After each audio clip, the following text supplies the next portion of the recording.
again, guys. This is Merideth Nagel here with our Homeschool for Realtors. And today we're going to talk about listing a property if the owner has passed away. Now, some of you might say, I think I might have seen a video about this before, and you would be right.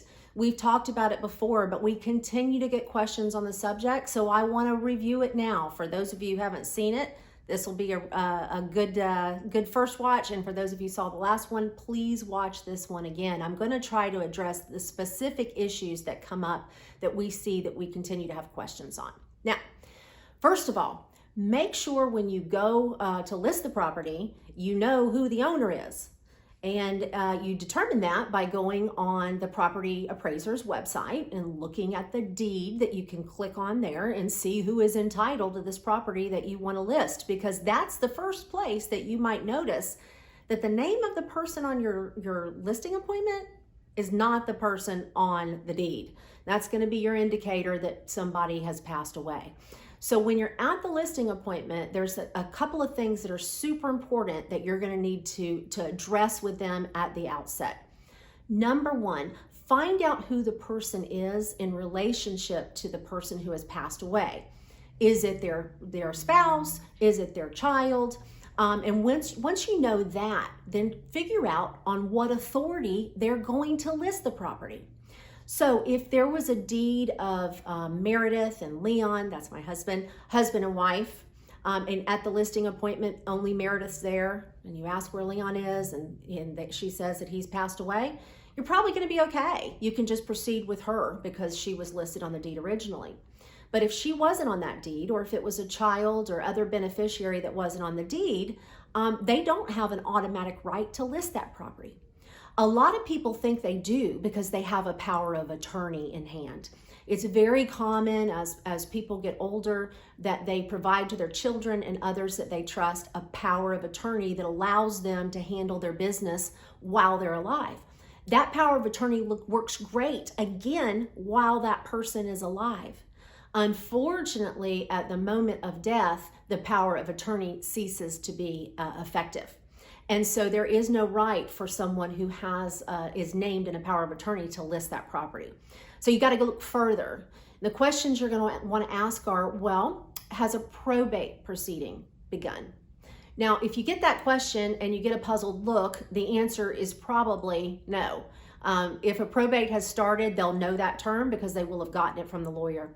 You're going to want to talk to them about the importance of getting that probate process started, or at the very least speaking to a lawyer to get it started, because again, they're going to have the legal authority both to sign the listing agreement and go ahead and go to closing.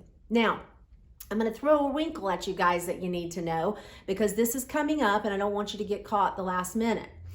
If the property was the homestead of the person who passed away, so in our scenario, let's give an example. A daughter is named as a personal representative of the estate, and she tells you, I've got a probate attorney, no problem. If you should ask them, is this the house where your mom or dad lived when they died or owned when they died as their residence? And if the answer is yes, that means you're going to have to deal with that property as homestead property, which typically means that all of the siblings, if there are any, are going to have to sign a deed at the end. I do not want you to start giving legal advice at that point. When that information comes across your desk or in the conversation, I think the best thing to do is call me or another realtor.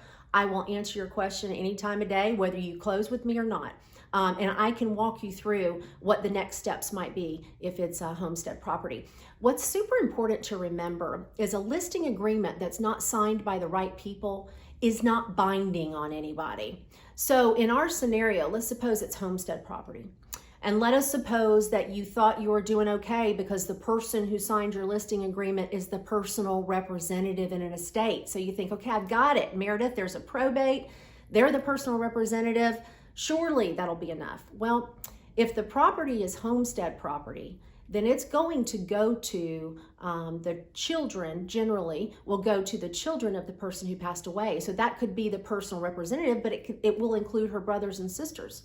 If those people don't also sign your listing agreement, then that listing agreement is null and void, and any of them can come in at any time and say, hey, I want my own realtor. And now you've just spent all that time and money marketing the property. So it's super important you get these questions answered at the outset, so that you can make sure that you have an enforceable listing agreement. It's also important to get these questions answered at the outset, because those people are going to have to sign the deed at closing as well.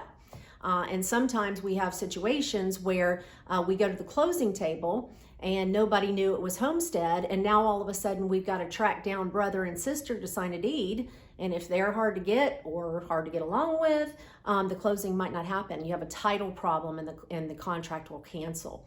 So I just can't emphasize enough how important it is for you to know at the time the property is listed, what is the legal status of the person that you're dealing with. So just to recap again, power of attorney dies when the person who gave the power of attorney dies. There is no authority to list a property for a person who passed away just because you have a power of attorney. If a probate has not been started, you need to talk to your client about getting that probate started, because you're not going to be able to sell the property until the probate starts. And then finally, if it's going to be homestead property, if it's the homestead of the person who passed away, then you might have other parties that you're going to have to deal with. At that point, again, reach out to me or another real estate lawyer who can guide you and your customer through that process so that you can make sure that expectations are clear. Now, I do want to again emphasize, I mentioned this at the beginning, I want to say it again. None of this analysis applies if the deed on itself says who gets the property when the person dies, right? So if you have a deed that's with a joint tenants with rights of survivorship, then you don't have to go through the process. Whoever lives can sign the agreement and the contract and then the closing documents. So if that's your situation, you don't have to worry about it. Similarly, if a husband and a wife own a deed together, but it has to say as husband and wife, then again, the property is going to just go directly to the person who survives, and that's the only person that you need to deal with. So hopefully this has been a refresher for some of you, and then a helpful new information for others. As always, if you have any questions or problems or issues about anything related to real estate, please feel free to call me. I'll talk to you for free, whether you close with me or not. I just want to help you do the best you can with your real estate practice. As always, we can be reached at 352-394-7408. And thanks again for listening. I'll see you next time.